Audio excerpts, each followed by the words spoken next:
সালমান আল ফারিসি রাদিয়াল্লাহু তাআলা আনহু উনি মুসলিমই হয়েছেন এই দৃশ্য দেখে। সালমান আল ফারিসি রাদিয়াল্লাহু আনহু উনি আরব মানুষ ছিলেন না, নন আরব ছিলেন, পার্সিয়ান, ফার্সিতে কথা বলতেন, মানে ইরান থেকে এসেছিলেন। ইরান। উনি প্রথমে অগ্নি উপাসক ছিলেন। কি ছিলেন?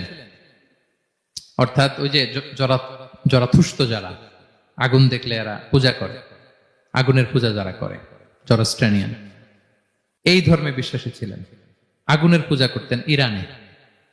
তিনিও আগুনের পূজা করে, তার বাবাও আগুনের পূজা করে।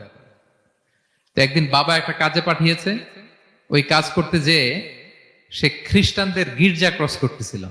ছোট মানুষ গির্জা ক্রস করতে যেয়ে দেখে খ্রিস্টানরা কেমন যেন আলাদা ইবাদত করে, নামাজ পড়ে। এটা দেখে খুব ভাল লাগছে, তার খুব ভাল লাগছে। বাড়িতে এসে বাবারে বলে, বাবা আমি দেখলাম যে খ্রিস্টানরা তাদের চার্চে গির্জায় নামাজ পড়ে, এটা তো অনেক সুন্দর, আমরা যে আগুনের সামনে যা করি এটার চেয়ে ওইটা সুন্দর। বাবা বলে, খাইছে, ছেলে তো আমার শেষ হয়ে যাবে। তো বলতেছে, না না বাবা, আমরা যে আগুনের উপাসনা করি এটাই ভালো। উনি বলেন, না, আমি অনেক চিন্তা করেছি, ওরা যেভাবে গডের কাছে চায় ওইটা শ্রেষ্ঠ। বাবার সাথে ছেলের, সালমানের অনেক তর্ক বিতর্ক। পরে বাবা ভাবলেন, যদি ওকে না আটকাই তাহলে প্রভাবিত হয়ে সে খ্রিস্টান হয়ে যেতে পারে। তো ঝগড়া তর্ক বিতর্ক শেষে তার পিতা তাকে শেকলবন্দি করলো। কি করলো? পায়ে শেকল লাগায় রাখছে।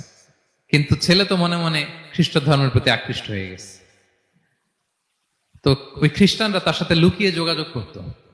সালমান ওই খ্রিস্টানদেরকে বলল যে, তোমাদের খ্রিস্টান ধর্মের উৎপত্তি কোথায়? বলে, সিরিয়াতে। বলতেছে, এখান থেকে কোনো কাফেলা সিরিয়া যাবে নাকি? বলতেছে, হ্যাঁ, মিশনারি ওয়ার্কে একটা কাফেলা আসতে যাবে।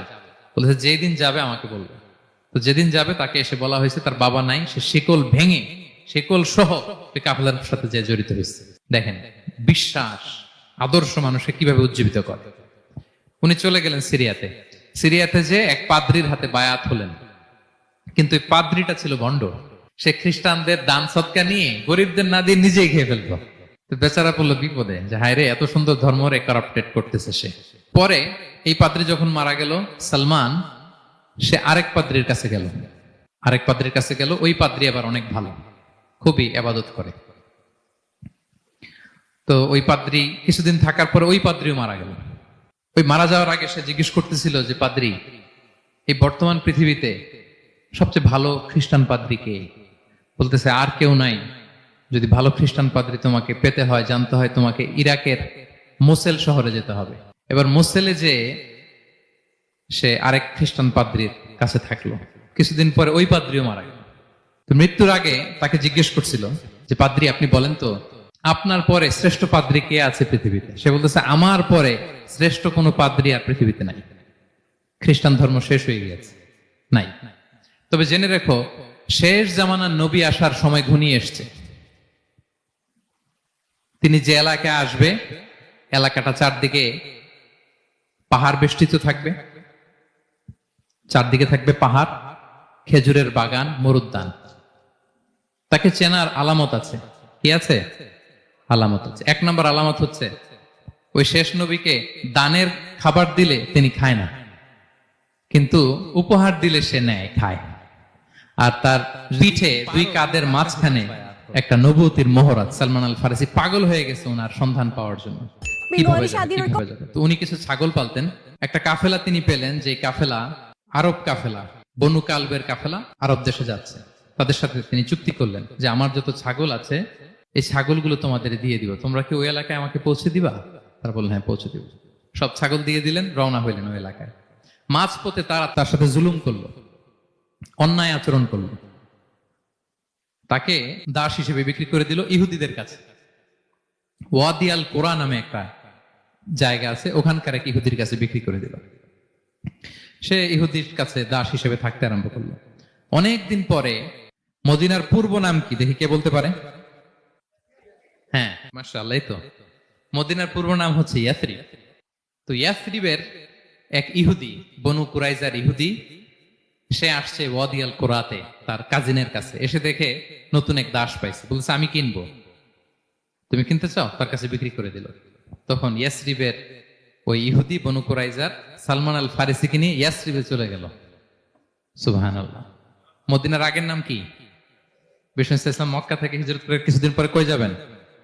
সত্যের অনুসন্ধানে যদি আপনি হন, সত্য আপনি পাবেনই, সত্যের কাছে আপনি পৌঁছাবেনই, এতে কোনো সন্দেহ নাই। দেখেন বিষ্ণু ইসলাম ওই এলাকায় আসবেন, আসার আগে আল্লাহ তাআলা সালমানকে নিয়ে ওখানে পৌঁছায় দিয়েছে। তিনি ওখানে থাকলেন, দীর্ঘদিন থাকলেন, খেজুর বাগানে তিনি কাজ করেন আর অপেক্ষা করেন যে কবে বিষ্ণু ইসলাম আসবেন। একদিন তিনি খেজুর গাছের উপরে কাজ করতেছেন, হঠাৎ ইহুদিরা বলা বলি করতেছে, আজকে ওই মক্কা থেকে কোন এক লোক নাকি আসছে কোবা পল্লীতে, সবাই বলে সে নাকি নবী, সবাই বলে সে নাকি। এই কথা শুনে উনি খুশিতে ওই খেজুর গাছ থেকে ধপাস করে নিচে পড়ছে। নিচে পরে মালিককে বলতেছে, কে আসছে কে আসছে। এই কথা শুনে মালিক রেগে মেগে তাকে মারতে আরম্ভ করলো, যে তোমার জেনে কি লাভ, যাও এখান থেকে। তার মানে সুবহানাল্লাহ, সালমান আল ফারিসি তিনি জেনে গেলেন যে বিষ্ণু ইসলামের আগমন ঘটেছে। আপনারা জানেন যে হিজরতের যে রুটটা, বিষ্ণু ইসলাম সরাসরি ইয়াসরিবে বা মদিনায় না ঢুকে প্রথমে কুবাতে ঢুকেছিলেন, কুবা পল্লীতে কিছুদিন ছিলেন, মসজিদে কুবা নির্মাণ করেছেন। তো তিনি তো সত্যের সন্ধানী হয়ে পাগল, আল্লাহর কাছে সবসময় দোয়া করতেন, আল্লাহ সেই আখির জামানার নবীর সন্ধান যেন আমি পাই। সালমান আল ফারিসি রাদিয়াল্লাহু তাআলা আনহু, ওই যে তার পাদ্রীর শিখিয়ে দেয়া যে আলামত, তিনি দেখলেন ঠিকই তো ইয়াসরিবের দুই দিকে হাররা আছে, মানে পাহাড় বেষ্টিত, আবার খেজুরের বাগান আছে। এবার তিনটা যে আলামত দিয়েছিল, ওই আলামত চেক করার জন্য কিছু খেজুর নিয়ে কুবায় চলে গেলেন। কুবায় যেয়ে দেখেন বিষ্ণু ইসলাম সাহাবাদের নিয়ে বসা। তো তিনি বিষ্ণু ইসলামের সাথে পরিচিত হয়ে বললেন, এই যে কিছু সাদাকার খেজুর আমি আপনার জন্য এনেছি, নেন। বিষ্ণু ইসলাম বললেন, ওই যে ওদেরকে দাও, ওই যে গরিব সাহাবারা, ওদেরকে দাও। বিষ্ণু ইসলাম খেলেন না, সে মনে মনে বলতেছে, এই তো একটা পেয়ে গেছি, একটা পেয়ে গেছি। উনি কিন্তু খায় নাই, ধরেও নাই, বলতেছে যে ওদেরকে দাও। দিল, সাহাবারা খেল। এরপর বিষ্ণু ইসলাম কুবা থেকে মদিনায় চলে গেলেন, তখন মদিনার নাম হয়নি, ইয়াসরিবে গেলেন। এবার কিছুদিন পরে আরো কিছু খেজুর নিয়ে সালমান রাদিয়াল্লাহু তাআলা আনহু বিষ্ণু ইসলামের কাছে গেলেন। এবার যে বললেন, কিছু খেজুর আমি উপহার হিসেবে আপনার জন্য এনেছি, আপনি কি গ্রহণ করবেন? বিষ্ণু ইসলাম বললেন, অবশ্যই গ্রহণ করবো। বলেই তিনি একটা নিয়ে খেতে শুরু করলেন, খেলেন এবং বিতরণ করলেন। এবার তো সালমান মহা খুশি, এই তো পেয়ে গেছি দুইটা সাদাকার খেজুর, বলেছি ধরেও নাই, খায় নাই, যখনই বললাম উপহার খেয়েছে। এবার বাকি রইল কয়টা? সেটা কি? নবুয়তের সিলমোহর, দ্য সিল অফ প্রফেসি। এটা তো দেখা এত সহজ না, যদি এদিকে থাকে, জামা পরে থাকলে দেখা যাবে। তো এটার জন্য প্রায় যায়, কিন্তু ব্যাটে বলে হয় না, ট্রাই করে কিন্তু দেখা যায় না। একদিন তিনি গেলেন, এবং এটার জন্য তো পিছে পিছে থাকতে হবে, কি বলেন? কথা নেই বার্তা নেই, হুট করে পিছু পিছু ঘোরা যায় নাকি কারো? একদিন একটা উপলক্ষ তৈরি হলো, সেটা কি? বিষ্ণু ইসলাম, এক সাহাবী মারা গেলেন বাকিউল গারকাদে, মানে যেটাকে আমরা জান্নাতুল বাকি বলি, ওই কবরস্থানে ওই লাশ নিয়ে যাচ্ছে, সবার সাথে সাথে বিষ্ণু ইসলামও যাচ্ছে। তো এখন তো একটা সুযোগ, পিছনে পিছনে যাওয়া যায়, কি বলেন? এইবার সালমান এসে পিছু ছাড়ে না, নবীজির পিছনে পিছনে যায়, কিন্তু স্বাভাবিক যাওয়া না, একটা আছে সিম্পলি হাঁটা, এরকম না, একবার এদিকে যায়, একবার ওদিকে যায়, একবার এদিকে যায়। আর কোন সাহাবারা মনে মনে ভাবে, ঘটনা কি, এরকম করে কেন লোকটা? কিন্তু বিষ্ণু ইসলাম তো জানেন কেন এরকম করতেছে, ঠিক কিনা বলেন? বিষ্ণু ইসলাম সেদিন দুইটা চাদর পরেছিলেন, একটা নিচে আর একটা উপরে, নিচে লুঙ্গি আর একটা চাদরটা দিয়ে গা ঢেকেছিলেন। বিষ্ণু ইসলাম ইচ্ছে করে পিঠের চাদরটা একটু নিচের দিকে নামালেন, যাতে করে সে যেটা খুঁজতেছে ওটা দেখে ফেলে। বিষ্ণু ইসলাম চাদরটাকে একটু করে নিচে নামালেন, নামানোর সাথে সাথে তিনি দেখলেন দ্য সিল অফ প্রফেসি, মাহরুন নবুয়া। দেখার সাথে সাথে সালমান আল ফারিসি চিৎকার দিয়ে বিশ্বনবীকে জড়িয়ে ধরলেন এবং ওই জায়গাটাতে দুই ঠোঁট দিয়ে চুমু খেলেন, কাঁদতে শুরু করলেন। বিষ্ণু ইসলাম বললেন, কেন কাঁদো তুমি? এতক্ষণ আমি আপনাদেরকে যা শোনালাম, সালমান পুরো ঘটনাটা বিষ্ণু ইসলামের কাছে বর্ণনা করলেন। বললেন, ইয়া রাসূলুল্লাহ, এই জন্য কাঁদি, আমি ছিলাম অগ্নি উপাসক, সত্যের সন্ধানে আমি খ্রিস্ট ধর্ম গ্রহণ করেছি। 3 খ্রিস্টান পাদ্রী শেষ করে সর্বশেষ যে ভালো পাদ্রীটা, উনি বলছে যে উনি মরার পরে আর কেউ ভালো পাদ্রী নাই, আখির জামার পায়গাম্বার আগমনের সময় এসেছে। পাহাড়ি এলাকা, চারদিকে খেজুর বাগান, এরকম জায়গায় উনি আসবে। আর 3টা সাইন বলেছে, উনি সাদাকা খায় না, উপহার নেয়, খায়, আর তার পিছনে থাকবে মাহরুন নবুয়া, নবুয়তি সিল। সুবহানাল্লাহ। বিষ্ণু ইসলাম খুশি হলেন, তাকে শাহাদা পড়ালেন এবং বললেন যে, তোমার এই দাসত্ব থেকে মুক্তির জন্য কি লাগবে? সে বলে যে, আমার চুক্তি হয়েছে 300 খেজুর গাছ লাগবে। কয়শো? বিষ্ণু ইসলাম বললেন, কে আছো তোমাদের ভাইকে সাহায্য করবা? কেউ 20টা, কেউ 30টা, কেউ 40টা। সব সাহাবারা ডোনেট করে 300 খেজুর দিয়ে দিলেন, খেজুরের গাছ হয়ে গেল। আর 40 গ্রাম স্বর্ণ, এটাও দিতে হবে। তো কোন এক যুদ্ধে বিষ্ণু ইসলাম একটা ছোট্ট স্বর্ণের টুকরে পেয়েছিলেন, বললেন যাও এটা নিয়ে ওজন দাও, ওজন দিলে দেখবা হয়ে গেছে। ওইটা নিয়ে ওজন দেয়া হলো, দেখা গেল মুহূর্তে একেবারে সমানে সমানে 40 গ্রাম হয়ে গেছে। সালমান আল ফারিসি রাদিয়াল্লাহু তাআলা আনহু তারপর থেকে মৃত্যুর আগ পর্যন্ত বিষ্ণু ইসলামের সাথে ছিলেন, সবগুলো যুদ্ধে অংশগ্রহণ করেছেন।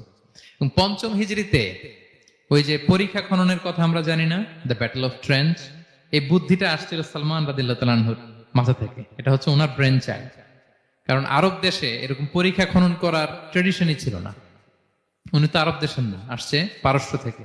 ওনার এই বুদ্ধি পরামর্শ নিয়ে বিষ্ণু ইসলাম 5ম হিজরিতে পুরো মদিনার চারদিকে খনন করে এই পরীক্ষা করেছিলেন। সুবহানাল্লাহ পড়েন। তাহলে প্রিয় সুধী, মাহরুন নবুয়া বিষ্ণু ইসলামের একটা ইউনিকনেস, অন্য কোন নবীর ছিল না। বিষ্ণু ইসলামের ছিল কাজিরিল হাজালা, কবুতরের ডিমের মতো পিঠের মধ্যে।